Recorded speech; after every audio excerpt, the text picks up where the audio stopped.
Bonjour, quoi de plus relaxant, de plus zen que de démarrer notre balade du jour comme ça, suspendu au-dessus du vide sur l'une des plus belles terrasses de Paris, celle du restaurant Maison Blanche, avenue Montaigne. Regardez-moi cette vue, c'est splendide. Aujourd'hui, je vais prendre un peu de hauteur et me balader sur l'un des symboles de Paris, sa fameuse toiture qui a tant inspiré les peintres, les photographes et les cinéastes. Un univers hors sol, au-dessus de nos têtes, souvent caché, parfois secret, que je vous propose de découvrir dans ce numéro spécial Toit de Paris. Allez hop, c'est parti. Et au fait, on n'a pas le vertige ?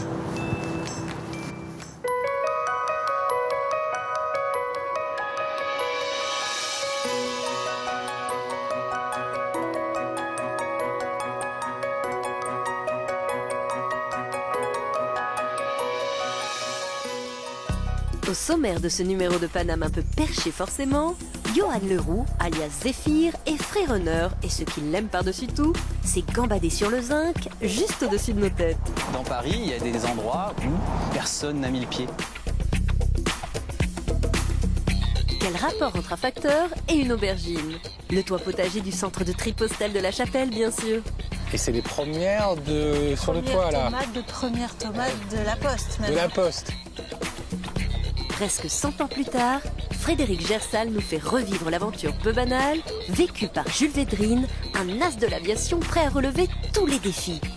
Son idée, c'est de ne pas se tromper de toi. Surtout d'être sûr d'atterrir sur le bon toit. Absolument. Diane Joss a transformé un ancien toit d'immeuble en Éden de verdure et de nature. Mais elle n'est pas la seule à en profiter. Elles construisent Leurs petites alvéoles comme ça. des petites D'accord. alvéoles comme C'est ça. vraiment comme dans la nature là. Hein. Mais tout de suite, c'est dans le 9e arrondissement qu'Yvan a rendez-vous avec un photographe amoureux des toits. Pour dénicher de nouveaux spots au sommet des immeubles, Gilles Mermet a tissé des liens avec tous les couvreurs de la capitale.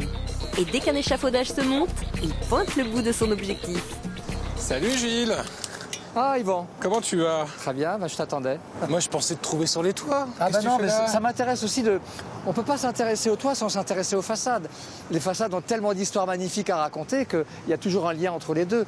Mais si tu veux, je vais t'emmener sur un toit absolument magnifique avec une vue spectaculaire sur Paris. On va monter sur un toit. On va monter sur un toit. Je peux Ça laisser va, le t'as pas vélo, là vertige? Ah bah tu Un l'emmènes peu. avec toi le vélo. Ah bon? Sur le toit? Non, bah ça oui. va être compliqué. Je vais le laisser là, ça sera mieux. Allez, je te suis.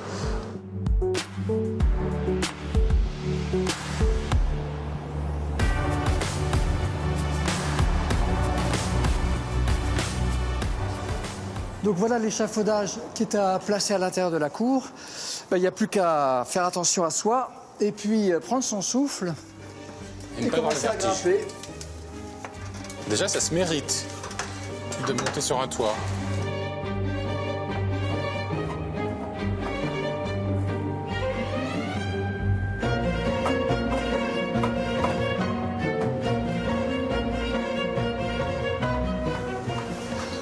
Waouh, Waouh. magnifique. Ah oui.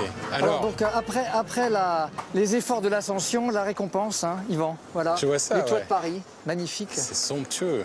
Et alors pour moi, en tant que photographe, ce que j'aime toujours dans ces toits de Paris, c'est d'avoir ce premier plan en zinc qui montre la beauté du travail du couvreur. Et puis alors au-delà, jusqu'à l'infini, c'est ce panorama absolument extraordinaire de tous les monuments de Paris que l'on découvre et qu'on le redécouvre chaque fois de façon différente en fonction du chantier sur lequel je suis. Et c'est ça qui est absolument magnifique, c'est de se dire que toute l'histoire de Paris, vous l'avez sous les yeux, à 360 degrés autour de vous, et elle raconte toujours une histoire un peu différente en fonction de l'orientation des monuments les uns par rapport aux autres. C'est ça qui est amusant. Effectivement, tu as des angles. Là, on voit l'opéra. Ici, tu le vois sur un angle bien précis. Et ce qui est extraordinaire, c'est que là, les Parisiens n'ont pas conscience du tout de la beauté de leur toit. Qu'est-ce qui se passe par là? Alors là, je vais t'inviter à descendre vers la cabane du chantier, et c'est là que tout se passe, justement. C'est là que vraiment le couvreur œuvre et fait des merveilles. Bonjour. Bonjour. Ça va? Sur sa pilleuse. On a une belle plaque de zinc là. Ah ouais, magnifique là. Donc ça, c'est un chantier quoi? C'est un petit chantier ça ou c'est un grand chantier? C'est un chantier moyen. Moyen. Moyen. Ok. Alors montre-moi, qu'est-ce que tu fais exactement? Donc là, je griffais pour que la coupe soit propre. Ouais. Et ensuite, je finis à la cisaille Ah d'accord. Voilà, comme ceci. Ah oui, c'est assez La lourd griffe comme, permet de... Oui, oui, c'est assez tendre. Hein. Voilà. Et ensuite, je vais faire mes plis. Donc c'est comme un jeu de construction. Le zinc, ça s'altère? Ça s'altère très très vite avec la pollution, avec le temps. Le zinc s'oxyde, il perd en épaisseur, il perd en efficacité. Et, Jusqu'à voilà, ne plus être perméable. Exactement. Et alors cette toiture-là, cette façon de faire, c'est typiquement parisien ou ça se retrouve partout? Non, c'est typiquement parisien. Toi, ça fait combien de temps que tu fais ça? Ça fait 10 ans maintenant. Et qu'est-ce qui te plaît tant? Ce qui me plaît, c'est la liberté. Et puis non, vraiment le sentiment de participer, de contribuer à la préservation du patrimoine historique parisien. Il y a un côté aussi où on domine, on est au-dessus. Oui, c'est vrai, aussi. Ça, c'est Mais plaisant? Quand j'ai envie de me poser 30 secondes, je regarde autour de moi et je suis le plus heureux du monde. Ça n'a pas de prix, ça? Non. Dis-moi, Gilles, pourquoi les toits de Paris, c'est essentiellement du zinc? Pourquoi le zinc? Mais c'était tout simplement une découverte industrielle D'accord. qui remplaçait le cuivre, qui lui était cher. D'accord. Haussmann a généralisé l'utilisation du zinc, justement parce que le zinc pèse à peu près 5 kg au mètre carré, alors que l'ardoise pèse 50 kg au mètre carré et la tuile 80 kg au mètre carré. Donc, si vous couvrez un toit à la mansarde avec du zinc, vous avez un toit très léger qui vous permet d'avoir en dessous une structure de charpente beaucoup plus fine et donc de gagner en volume habitable pour mettre les bonnes, les petites bonnes qui travaillent chez les bourgeois des premiers, deuxième et troisième étages. Et c'est unique au monde, ça? C'est unique au monde. Ah oui, il n'y a pas une autre ville, ni en France, ni dans le monde, qui soit recouverte avec une telle surface que les toits de Paris, parce que c'est cette fameuse structure haussmannienne très particulière. Donc c'est un vrai patrimoine. Ah, c'est un véritable patrimoine unique au monde, absolument. Et aujourd'hui, les couvreurs zingueurs parisiens font partie de l'inventaire des biens culturels immatériels français. D'accord. Ouais. Je te laisse. Ouais. Hein, Alors, salut.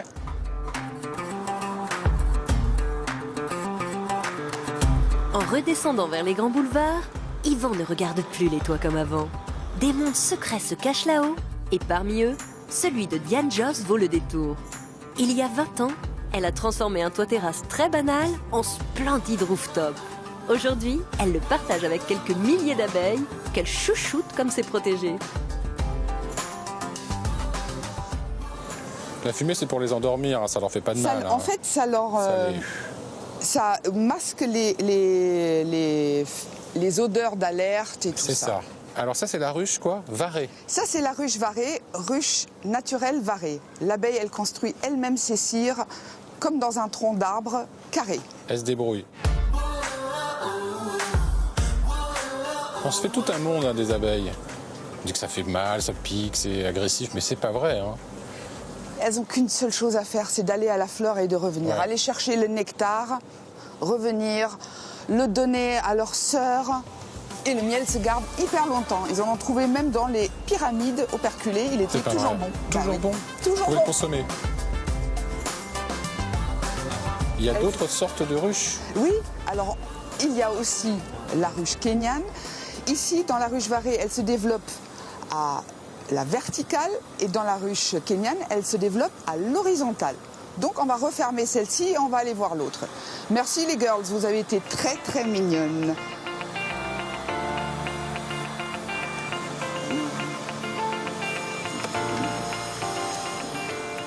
Et ben voilà, oui. tu vois, elles construisent, D'accord. Leurs petits alvéoles comme ça. des petites D'accord. alvéoles comme C'est ça. vraiment comme dans la nature, là. Hein. Ah bah exactement. C'est beau, hein. Ouais, c'est beau. C'est toujours un côté magique. Voilà. On pense toujours qu'elles font les cellules directement hexagonales. Eh ben pas du tout. Comment ça? Eh ben elles les font rondes et avec la chaleur de la cire, du soleil, tout ça, Tac. c'est comme les bulles de savon, elles se tac tac tac. Elles se transforment en hexagone. Voilà. D'accord. Ah oui, je pensais qu'elles avaient un côté géomètre en même temps, mais non. Ah ben voilà, non. Elles sont tranquilles. Elles sont hyper Ah, tranquilles. ouais, vraiment. Quand on y va tout doux, elles n'ont aucune raison de... D'agresser, ouais. On va récolter un peu de miel quand même. Bah oui. Moi je dis qu'on y va direct. Hein.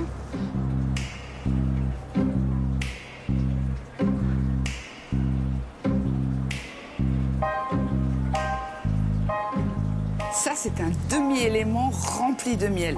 Vas-y, soupèse, parce que c'est vraiment... Ah oui.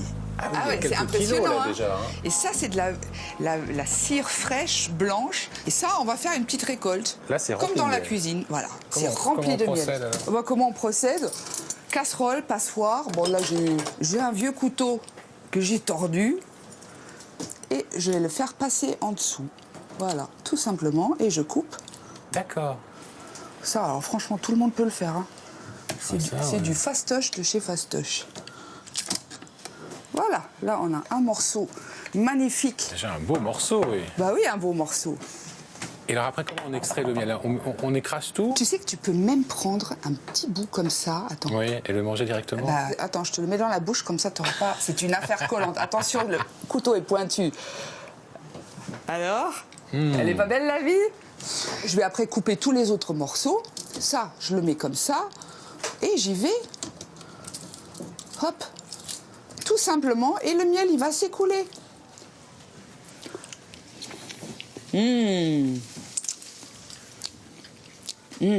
Un peu mentholé. Oui, c'est ça, c'est ce que j'allais dire. Il Bah est oui. mentholé.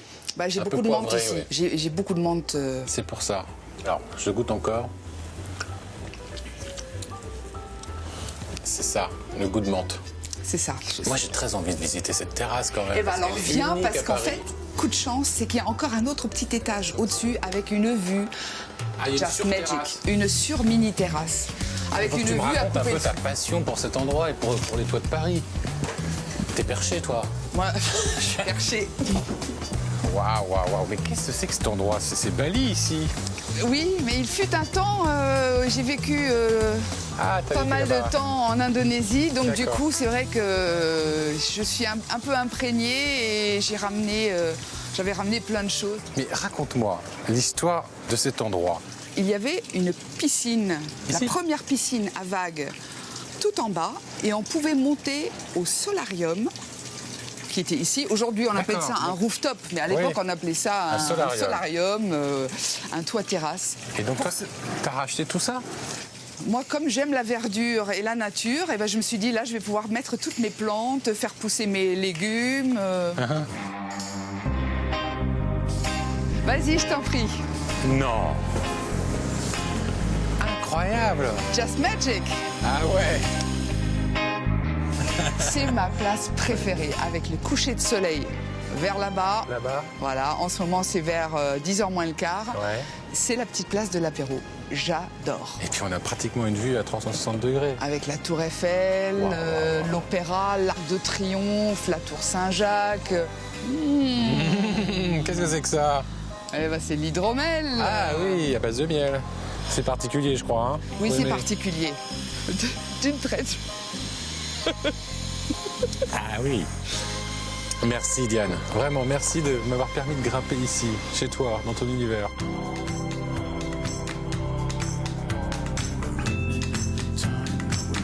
Les paris complètement dingues des sportifs de l'extrême ne datent pas d'hier. Et Frédéric Gersal en a la preuve. Il y a plus de 100 ans, on pouvait aussi risquer sa peau pour la gloire.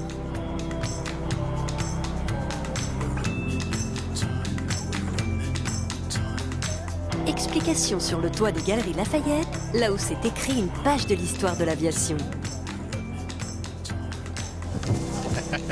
Il fait peur.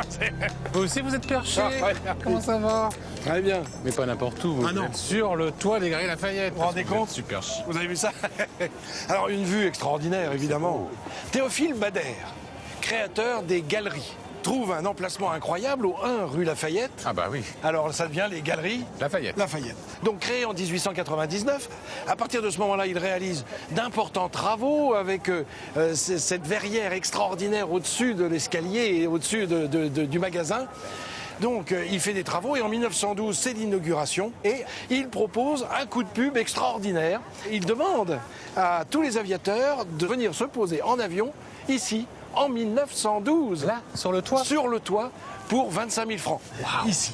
On est au tout début de l'aviation. Et il faut attendre le lendemain de la guerre, 1919, où là, il y a un type, un as de l'aviation de la guerre de 14, Jules Védrine, qui décide de relever le gant. Alors, janvier 1919, il est sur le terrain d'aviation. Il décolle d'où? Juste à côté, là, à Issy-les-Moulineaux, en face de Paris, sur les rives de Seine. C'est pas loin. Alors, le temps est pas très bon, il est couvert. Parce que son idée, c'est de ne pas se tromper de toit. Surtout d'être sûr d'atterrir sur le bon les 25 000 francs. Absolument. Et voilà qu'il arrive par ici et qu'il vient se poser. Et il vient finalement atterrir et il descend de son caudron, fait le tour pour être sûr que rien n'a été trop abîmé. Et puis il faut qu'il redécolle. S'il veut toucher les 25 000 francs, il doit repartir pour redécoller. Parce qu'en plus, oui, pour avoir monsieur. les 25, il fallait repartir. C'est un vrai pervers, le directeur. Alors à ce moment-là, il y a la maréchaussée qui arrive. Non. La police qui vient lui mettre une contredanse parce qu'il a garé son aéronef là où il ne fallait pas. Combien? On croit rêver, 16 francs. Le directeur du magasin lui offre quand même ses 25 000 francs pour l'exploit. Du coup, c'est un coup de pub évidemment énorme pour les Galeries Lafayette. Et ce Jules Védrine va être obligé de démonter son avion pièce par pièce avec son mécanicien et tout descendre par l'escalier. Alors voilà. Qu'est-ce qu'il est devenu alors, Jules Védrine? Alors Jules Védrine, qui était un as de l'aviation pendant la guerre, il imagine de faire un Paris-Rome en avion. Oui. Il est pris dans un brouillard incroyable et il va s'écraser. Non. 4 mois après son exploit ici aux Galeries Lafayette. Il est mort. Et il est mort. 4 mois plus tard, un autre aviateur passera sous l'Arc de Triomphe. ça, c'est dingue. Donc c'est une année incroyable que cette année 1919 avec cet homme qui vient se poser ici. Donc on est bien sur les toits de Paris avec une vue incroyable. Imaginez-vous en avion en approche. Il roule encore quelques mètres avant que le moteur ne Il n'y s'arrête. avait pas de câble pour l'arrêter. Mais non, rien. Comme Vous croyez sur un porte-avions? Oui, sur un porte-avions. Mais non, pas du tout. Allez, venez avec moi, on va regarder les toits. Ah oui, moi, je veux si bien. les avions passent. On va avoir plutôt des pigeons, non? Oui, c'est sûr, comme nous.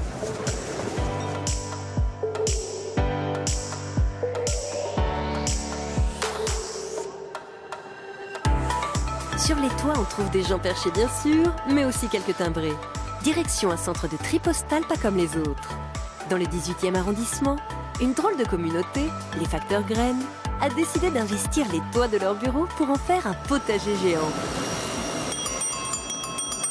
Salut Alain! Tu vas trop vite pour moi! Salut, ça va? Ça T'as va, fini? Yvan? Bah oui, t'as Bah fini ta ouais. tournée? Bah je viens de finir, je suis fini là. On va où là? Bah on va là, tu vois, c'est là que je bosse hein. C'est quoi, C'est c'est le là centre que de je tri bosse. du boulevard de la Chapelle? Ouais, centre de tri, surtout centre de distribution quoi. Donc une fois que t'as fini ta tournée, t'endosses l'habit de jardinier. Bah j'ai un petit peu de boulot d'abord et puis après je change de casquette. Je suis devenu facteur graines. Voilà, on va se poser là.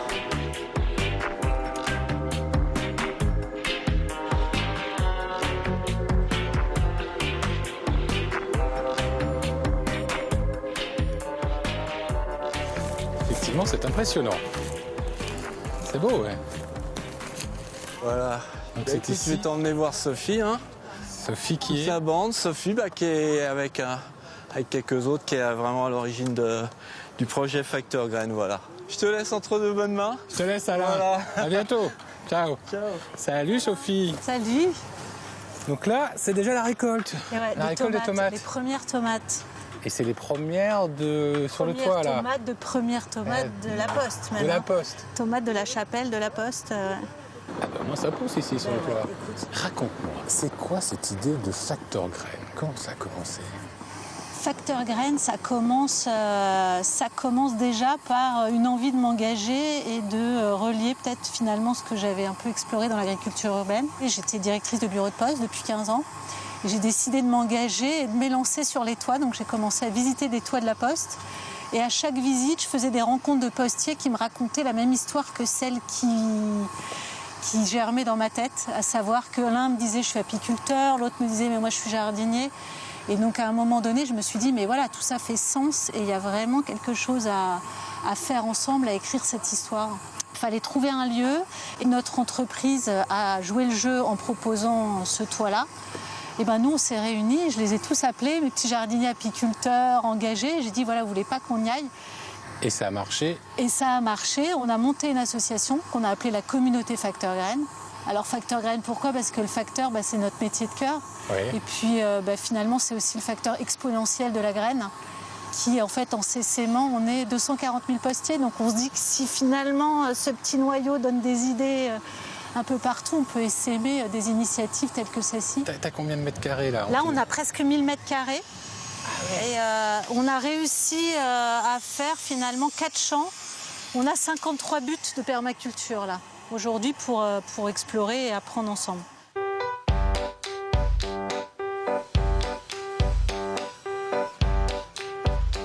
Mais cultiver comme ça sur un toit, ça n'a pas des conséquences quand même? Enfin, la pollution n'a pas de conséquences? Bah là, non, beaucoup moins que tout ce qui peut être pesticides, quoi, par exemple. Donc là, on Ouais. est vraiment que sur des pratiques. Donc là, tu peux assurer que c'est quand même très très bio. Ah ouais, c'est de tout. Alors le label bio n'existe pas hein, pour de la culture hors sol, ça n'existe que pour le plein terre. Mais en tout cas, on est sur des pratiques agroécologiques. Regarde les aubergines qu'on a. Bah tiens, on va la Non. ramasser celle-là. Ah oui, elle est belle. Regarde.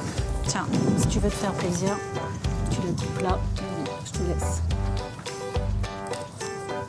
Alors qu'est-ce qu'ils vont devenir tous ces fruits et légumes?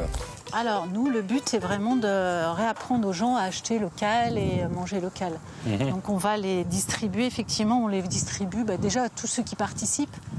On a tous envie de manger et de partager après ce qu'on a fait pousser. Et puis aussi de les proposer en bas à ceux qui travaillent dans le quartier. On est vraiment ultra local. Donc ça crée effectivement Ça crée du énormément de lien, liens et de rencontres. Ouais. C'est mieux que la machine à café, quoi. C'est encore mieux que la machine à café. Et en plus, on bronze, tu vois. On bronze même beaucoup. Moi, j'ai mis mon chapeau parce que ça tape. Hein. Ça vous arrive de vous sentir observé quand vous marchez dans la rue? Levez les yeux vers le ciel et vous aurez peut-être la surprise d'y voir un des rares adeptes du parcours. Cette discipline qui consiste à sauter de toit en toit. Yvan a rendez-vous avec l'un d'entre eux, Johan Leroux, alias Zéphyr, dans le quartier des Abbesses.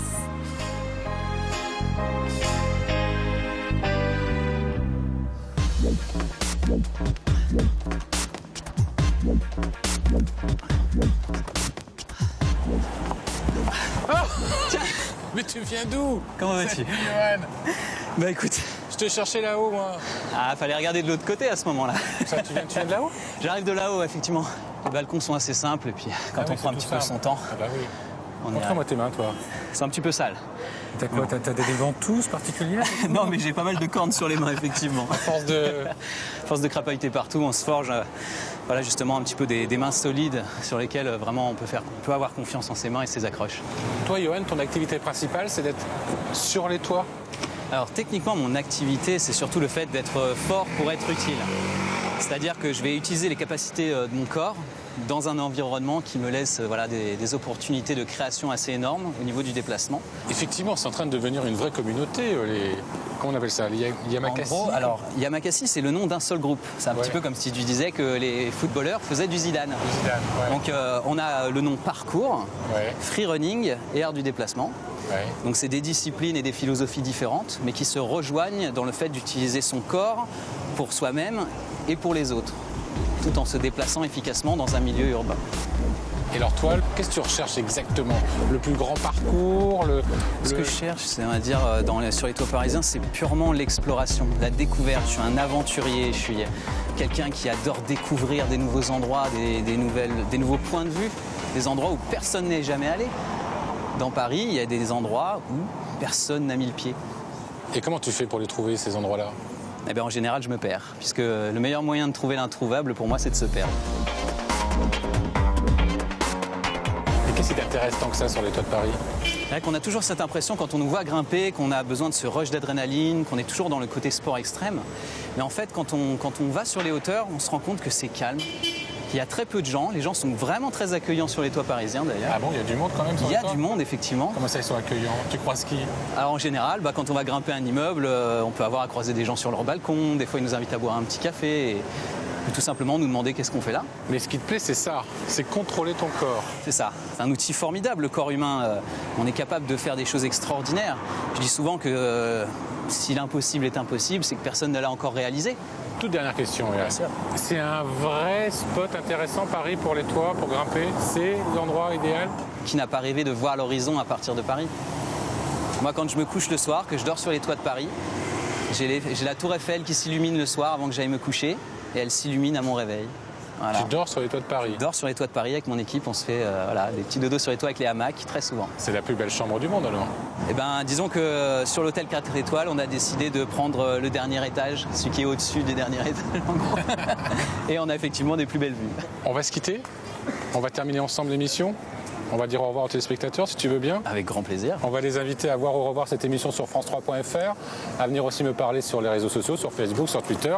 Et puis on se retrouve très prochainement pour une autre histoire, une autre belle balade dans Paname. Moi je pars par là, toi tu pars sur ce mur-là, non? Je vais y réfléchir. D'accord, salut à toi. Ciao.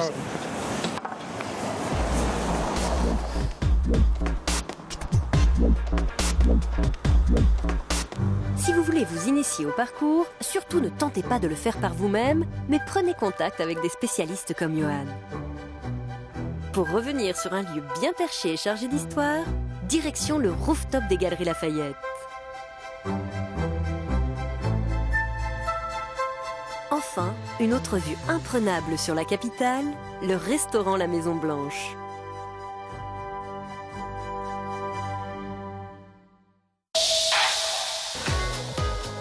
« 9h50 le matin, c'est votre nouveau rendez-vous sur France 3 Paris Île-de-France.